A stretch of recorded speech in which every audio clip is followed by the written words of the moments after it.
So here we have the Audi A4 Avant on a 15 plate. I'm going to start off by showing you inside the boot, and then we'll hop in and run through some controls on the inside of the car from there. So the tailgate on this car will open electronically. You can do that from the key or from the tailgate itself. As we approach the back of the car, you'll see we have reversing sensors, plenty of boot space as well, and you can fold down the rear seats to increase this space even further should you wish to do that. Okay, now that we're inside the car, we're going to start with the dials. Starting over on the far left, we have the coolant temperature gauge, the rev counter, the speedometer, and the fuel gauge. In the middle, you can see the total miles of the car, which are 42,263.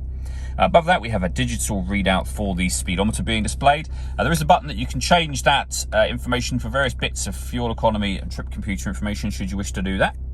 We back out to the steering wheel. On the left-hand side, we have controls for the central display just there. And on the right-hand side, we have volume for your stereo and voice activation for the phone as well. We then have cruise control underneath to the left here. With regards to the phone, you won't be able to use those controls until you pair the phone up to the car, and that is done over in the center on this screen just here. At the moment, you can see we are on the audio or radio menu to be specific. This car's got DAB, FM, medium wave, and long wave radio.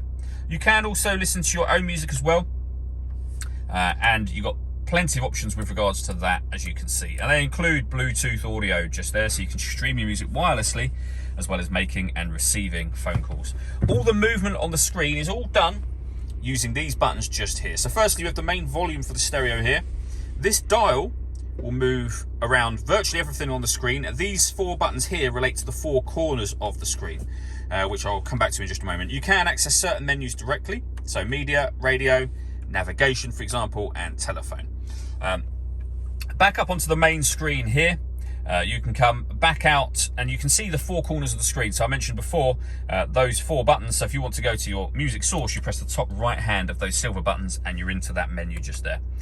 We can come all the way back out of that to our main menu, and you can rotate it around to any of these. So where you can pair your phone, you can listen to your radio, you can enter into the satellite navigation menu, which is a nice clear color display. Very, very easy system to use. Working our way down from that, we have the CD player. You can open this section up to reveal SD memory card slots, so you can put music on those, put some SD cards in there and listen to it that way.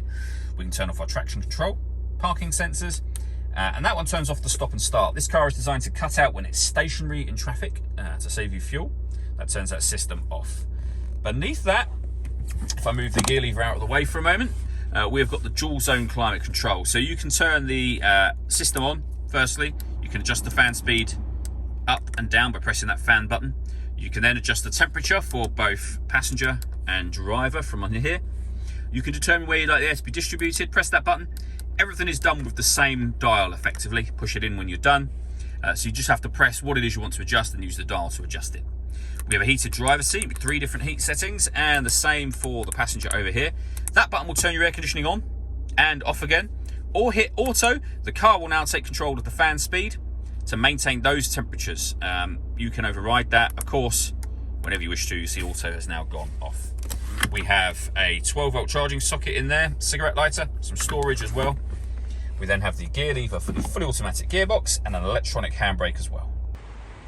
All that leaves me to say is thank you for taking the time to watch this video. If you'd like to come and see the car in person and have a test drive, please feel free to call any of our MJA sites. We'd love to hear from you soon.